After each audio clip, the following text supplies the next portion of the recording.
ভাইরা আমার, ঘরে ঘরে এখন ব্ল্যাক ম্যাজিকের সমস্যা, কালো জাদুর সমস্যা, দুষ্ট জিনের উপদ্রব, নানা রকম সমস্যা আমাদের ঘরে ঘরে ধরা পড়ে। এগুলো থেকে বাঁচার জন্য নিজস্ব সেফটি সিস্টেমের মধ্যে দুইটা সেফটি সিস্টেম যদি আপনি মেনটেন করেন, ইনশাআল্লাহ আল্লাহ আপনাকে হেফাজত রাখবে। এর একটা হলো রাসূলুল্লাহ সাল্লাল্লাহু আলাইহি সাল্লামের সকাল এবং সন্ধ্যায় যে দোয়াগুলো তিনি পড়তেন ওইগুলো আপনি নিয়মিত পড়বেন। এ সম্পর্কে আমাদের ছোট্ট একটা ছোটি বই আছে, রাসূলুল্লাহ সাল্লাল্লাহু আলাইহি সাল্লামের সকাল সন্ধ্যার দোয়া ও জিকির, রকমারিতে বিভিন্ন অনলাইন শপে পাবেন।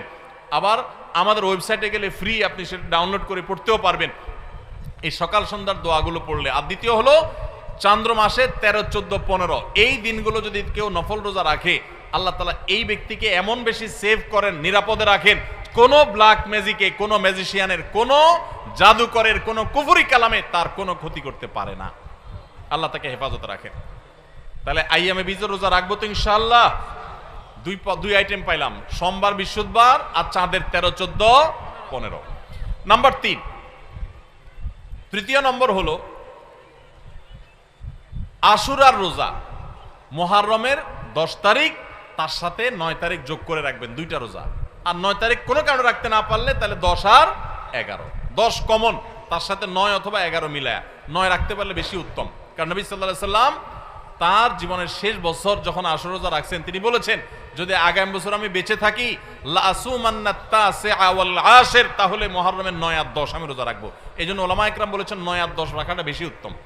তাহলে আশুরার 2টা রোজা রাখা 3 নম্বর আইটেম হলো সোম, বৃহস্পতিবার, চাঁদের 13, 14, 15 আর মুহররমের 9, 10 অথবা 10, 11। তাহলে কয় পদ হলো? 3টা। 4 নম্বর হলো জিলহজের 9 তারিখ, অর্থাৎ আরাফাত দিনের রোজা। এই দিনের রোজার মাধ্যমে আল্লাহ রাব্বুল আলামিন মানুষকে 1 বছরের পেছনের গুনাহ খাতা মাফ করে দেন, 1 বছর অগ্রিম আল্লাহ সুবহানাহু ওয়া তাআলা মাফ করে দেন। তাহলে এই যে আশুরার রোজা, এর পাশাপাশি আরাফাত দিনের রোজা অর্থাৎ 9 জিলহজ, সেটা আরেকটা আইটেম হলো। তাহলে 4টা হয়ে গেল, আশুরার রোজা, আরাফাতের রোজা, আবার চাঁদের 13, 14, 15 আর সোম, বৃহস্পতিবার, 4টা হয়ে গেল। এরপরে আসেন আরেকটা নফল রোজার জন্য গুরুত্বপূর্ণ আইটেম হলো, গুরুত্বপূর্ণ নফল বা সুন্নাত রোজার সময় হলো আমাদের প্রিয় নবী সাল্লাল্লাহু আলাইহি সাল্লাম সবচেয়ে বেশি নফল রোজা রাখতেন যে মাসে, সেটা হলো শাবান মাস। কোন মাস? শাবান মাস, রমজানের আগের মাসটা। তাহলে সে মাসে আমরা বেশি বেশি নফল রোজা রাখবো। কয় নম্বর হলো? 5 নম্বর। 6 নম্বর হলো মুহররম মাসেও নবী সাল্লাল্লাহু আলাইহি সাল্লাম বেশি বেশি নফল রোজা রাখতেন। হিজরি বর্ষের প্রথম মাস মুহররম, 6 নম্বর হলো। আর 7 নম্বর হলো যেই মাসটা এখন চলছে শাওয়াল মাস, এই শাওয়াল মাসে কয়টা রোজা রাখা সুন্নত? 6টা রোজা। তাহলে মোট 7 পদ পাইলাম আমরা। সোমবার, বৃহস্পতিবার, চাঁদের 13, 14, 15, মুহররমের 10 এবং 10-এর সাথে মিলায়া 9 অথবা 11, 2টা রোজা। আরাফাতের দিন অর্থাৎ জিলহজের 9 তারিখের রোজা, 4টা গেল নি।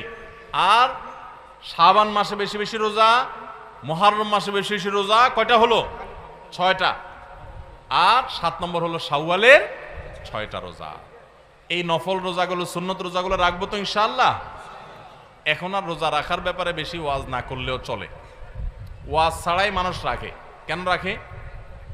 কারণ ডাক্তাররা আজকাল আমাদেরকে ফজিলত শুনাই দিছে যে সুস্থ থাকতে হলে রোজা রাখার কোনো বিকল্প নাই। আমাদের শরীরে আল্লাহ তাআলা যে পরিমাণ মেদ, চর্বি এগুলো জমে যায়, যে পরিমাণ আল্লাহ তাআলা পাওয়ার দিয়ে রেখেছেন, আমরা যদি রোজা রাখি তাহলে সেগুলো গলে গলে গলে অতিরিক্ত মেদ, চর্বিগুলো কমে যায়, মানুষ সুস্থ হয়। রোজা রাখার কারণে মানুষ শারীরিকভাবে সুস্থতা অনুভব করে। যে যত বেশি রোজা রাখে সে শারীরিকভাবে তত ফিটনেস তার হয়, তার সুস্থতা তত বেশি সে ফিল করে, অনুভব করে। এক সময় মানুষ মনে করতো যে রোজা রাখলে বোধহয় মানুষের ক্ষতি হয়। রোজা রাখাতে মানুষের ক্ষতি হয় না, লাভ হয়। মানুষ খেয়ে অসুস্থ হয়, না খেয়ে অসুস্থ হওয়ার চাইতে খেয়ে অসুস্থ হওয়ার পরিমাণ বেশি। খাবার কন্ট্রোল করতে বলে ইসলামের জন্য, নিয়ন্ত্রণহীন কবজি ডুবায়া 2 হাতে 4 হাতে খাইতে ইসলাম বলে না। এজন্য ভাই রমজানের রোজার পাশাপাশি নফল রোজাগুলো আমরা রাখার চেষ্টা করবো তো ইনশাআল্লাহ। আল্লাহ আমাদের সবাইকে আমলের তৌফিক দান করুন।